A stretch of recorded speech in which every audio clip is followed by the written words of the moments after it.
ईमानदारी का सिला। किसी ज़माने में एक बादशाह था। इसे तरह तरह के परिंदे और जानवर पालने का शौक था। वो साल में एक मर्तबा जानवर और परिंदे पकड़ने खुद जंगल में जाता था। इसके पास कई तरह के जानवर और परिंदे थे। एक मर्तबा बादशाह जंगल गया। इसने कई इकसाम के तोते और दूसरे परिंदे पकड़े। बादशाह की निगाह एक हिरन पर पड़ी। उसने फंदा डालने की रस्सी हाथ में ली और घोड़ा दौड़ा दिया। हिरन भागता भागता झाड़ियों में गुम हो गया। बादशाह के हाथ नहीं लगा। वो नाउम्मीद होकर लौटने लगा, लेकिन रास्ता भूल गया। हिरन के पीछे पीछे वो बादशाह अपने साथियों से ना जाने कितनी दूर आ गया था। इसके चारों तरफ पेड़ ही पेड़ थे। इसने सोचा, यहाँ जंगल में रुकना ठीक नहीं है, किसी एक समेत आगे बढ़ूं, शायद रास्ता मिल जाए और शाही महल पहुंच जाऊं या अपने साथियों से जा मिलूं।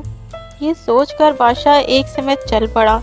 बादशाह को चलते चलते बहुत देर हो गई थी, मगर कोई रास्ता अब तक नहीं मिला। सूरज भी गुरूब हो रहा था। सूरज डूबने से पहले बादशाह को एक पगडंडी मिल गई।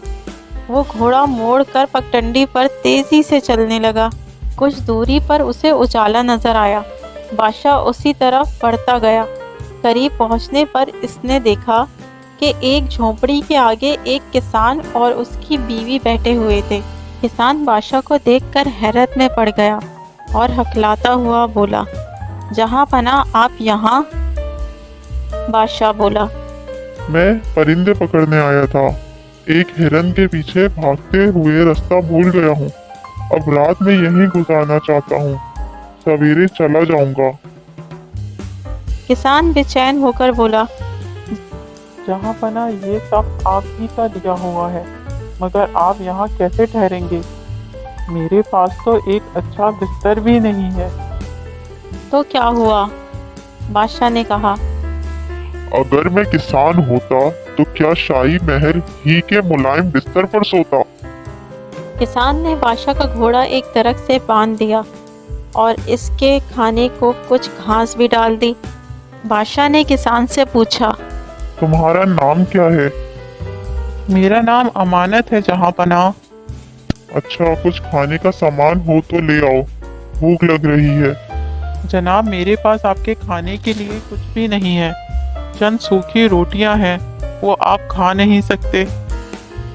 मैं खा लूंगा, तुम ले आओ। किसान हैरत ज़दा होकर सुबह की बनी हुई रोटियां ले आया। बादशाह ने रोटी खाकर पानी पिया और खुदा का शुक्र अदा किया। थकावट की वजह से उसे जल्द ही नींद आ गई। सुबह जाने की तैयारी करते हुए बादशाह ने बोला, अमानत, तुम कभी महल की तरफ आओ तो मुझसे जरूर मिलना। अब रास्ता बता दो, मैं चलूं। अमानत जब बादशाह को राह दिखाकर लौटा तो इसने बीवी के हाथ में सोने की जंजीर देखी। बीवी बोली, जिस जगह बादशाह सलामत सोए थे वहाँ ये पड़ी थी। किसान ने बीवी के हाथ से जंजीर ले ली और बोला, जल्दी से 2-4 रोटियां बना दो, मैं अभी शाही महल जाना चाहता हूँ। क्यों जाना है? आई हुई दौलत को क्यों ठुकराते हो? इसकी बीवी बोली, हमने कोई चोरी थोड़ी ही की है। अमानत ने जंजीर को उलट पलट कर देखा।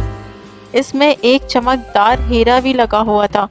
बीवी की बात सुनकर वो गुस्से से बोला, अपनी जबान को लगाम दो। ये जंजीर ना तेरी मेहनत की कमाई की है, ना मेरी मेहनत की कमाई की है। मैं इसे ज़रूर वापस करने जाऊंगा। अब मज़ीद कुछ बोलने की ज़रूरत नहीं है, चुपचाप रोटियां बना दो। उसी दिन शाम तक अमानत शाही महल पहुंच गया। पहरेदार ने उसे दरवाजे पर ही रोक दिया। वो उसे अंदर जाने नहीं दे रहा था। उसने पहरेदार की बहुत खुशामद करी। आखिर में इसने कहा, अच्छा, मुझे अंदर मत जाने दो। बादशाह सलामत से इतना कह दो कि कल शाम वाला अमानत आया है। पहरेदार मान गया और इसने खबर अंदर भिजवा दी। फौरन ही अमानत को अंदर बुलवाया गया। अमानत ने फर्शी सलाम करने के बाद जंजीर बादशाह के सामने रख दी। बादशाह खुश होकर अमानत से बोला, मैं तुम्हारी ईमानदारी से बहुत खुश हूँ। ये जंजीर मैंने जानबूझकर छोड़ी थी। जी जनाब, जानबूझकर? हाँ, मैं तुम्हारी ईमानदारी का इम्तिहान लेना चाहता था। तुम कामयाब हो गए हो, इसलिए इनाम के मुस्तहिक हो। देखो, ऐसा है कि शाही महल में एक खजांची की जरूरत है। मैं तुम्हें इस ओहदे पर रखना चाहता हूँ। क्या तुम्हें मंजूर है? जनाब का गुलाम हूँ, जो हुक्म दें। वैसे जहाँ पना इस ओहदे के लायक मैं नहीं हूँ, फिर भी आप जो कहेंगे मैं तामील करूँगा। और फिर दूसरे दिन से खजांची का ओहदा अमानत ने संभाल लिया। किसी ने सच कहा है कि ईमानदारी का फल मीठा होता है। प्यारे बच्चों, उम्मीद है आज की नाबीना फकीर की दानिशमंदी।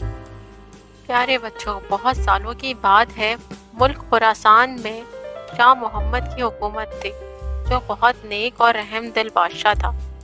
इसके बरक्स शाह मोहम्मद का वजीर इंतहाई मगरूर और बदमिजाज शख्स था।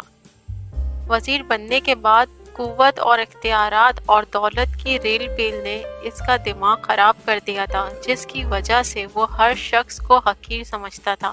एक दिन बादशाह शाह मोहम्मद वजीर और इनका खास मुलाजिम सफर पर रवाना हुए। वो तीनों अलहदा-अलहदा घोड़ों पर सवार थे। जब वो एक सहरा से गुजरे तो अचानक उन्हें रेत के तूफान ने घेर लिया। गर्द और गुबार की वजह से उन्हें रास्ता दिखाई नहीं दे रहा था, लेकिन मुलाजिम ने बादशाह का साथ न छोड़ा और उनके साथ रहा, जबकि वजीर इनसे बिछड़ गया। कुछ देर बाद जब तूफान थमा तो वो दोनों अलग अलग वजीर को तलाश करने लगे। काफी देर की तलाश के बाद मुलाजिम को एक झोपड़ी नजर आई। जब वो वहां पहुंचा तो उसे एक अंधा फकीर बैठा दिखाई दिया। मुलाजिम ने उससे इंतहाई बदतमीजी से पूछा, अंधे, क्या तूने इस तरफ से किसी घोड़े सवार के गुजरने की आवाज सुनी है? फकीर ने जवाब दिया, नहीं भाई, मुझे तो कुछ सुनाई नहीं दिया। मुलाजिम ये सुनकर आगे बढ़ गया। थोड़ी देर बाद वजीर भी अपने साथियों को तलाश करता हुआ इधर से गुजरा। झोपड़ी देखकर वो भी रुका और उसने फकीर से पूछा, ओ फकीर, क्या तुमने यहाँ से किसी आदमी के गुजरने की आवाज़ सुनी है? इसने वजीर को भी वही जवाब दिया जो मुलाजिम को दिया था। वजीर भी वहाँ से आगे बढ़ गया। कुछ ही देर गुजरी थी कि शाह मोहम्मद भी उसी झोपड़ी के पास से गुजरा। फकीर को देखकर घोड़े से नीचे उतरा। पहले फकीर को सलाम किया, उसके बाद इंतहाई अदब से पूछा, शाह साहब, क्या आपने किसी घोड़े की आवाज़ें सुनी हैं? नाबीना फकीर ने जवाब दिया, जी हाँ जहाँ बना। पहले हुजूर का मुलाजिम इधर से गुजरा, फिर आपका वजीर। बादशाह को ये सुनकर बहुत हैरत हुई। उसने पूछा, शाह साहब, आप तो नाबीना हैं, आपको कैसे मालूम हुआ कि मैं बादशाह हूँ?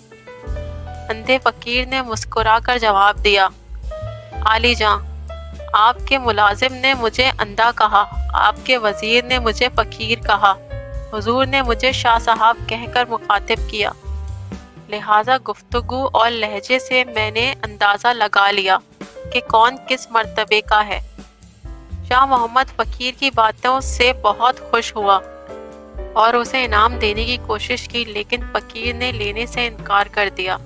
बादशाह फकीर की झोपड़ी से रुखसत होकर महल पहुंचा, जहां मुलाजिम इसका इंतजार कर रहा था। इसने इसे फकीर से बेसुदा अंदाज में गुफ्तगू करने पर सरजनिश की।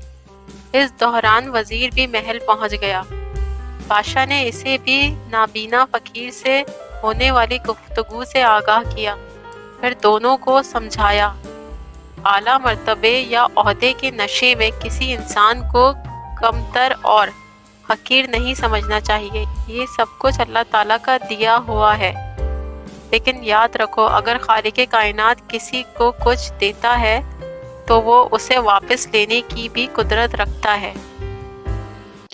प्यारे बच्चों, जंगल में मंगल। ज़ारा और साजिद दोनों भाई बहन गर्मियों की छुट्टियां गुजारने अपनी नानी के घर गए।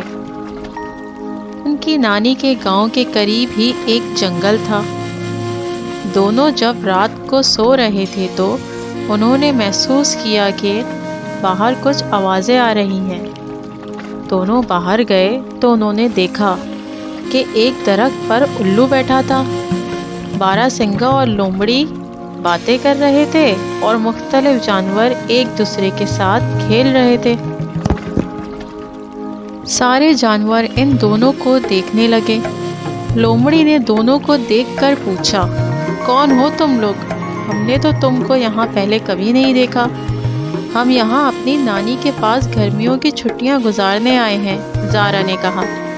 الو نے کہا، اچھا، وہ بوڑھی خاتون تمہاری نانی ہیں؟ وہ بہت اچھی ہیں، دن کے وقت پرندوں کو پانی اور دانہ دیتی ہیں۔ جی، انہیں جانوروں سے بہت پیار ہے، خاص طور پر پرندوں سے۔ باراسنگا نے پوچھا، تم لوگوں کو گاؤں زیادہ اچھا لگتا ہے یا شہر؟ ساجد بولا، شہر میں بہت گرمی ہوتی ہے، تازہ ہوا سے لوگ محروم ہیں، بارشوں کے بعد نالے بھر جاتے ہیں اور کئی لوگ جان سے ہاتھ دھو بیٹھتے ہیں۔ یہاں گاؤں میں تازی اور ٹھنڈی ہوا بھی ہے اور بارشوں میں خوبصورتی اور بھی بڑھ جاتی ہے۔ باراسنگا بولا، تو جب شہر میں اتنے مسائل ہیں تو تم لوگ شہر کیوں نہیں چھوڑ دیتے؟ ہمارے والد کی نوکری شہر میں ہے نا۔ وہ بولا، اچھا، تو تم لوگ چھٹیوں میں تازہ ہوا کے مزے لینے آتے ہو۔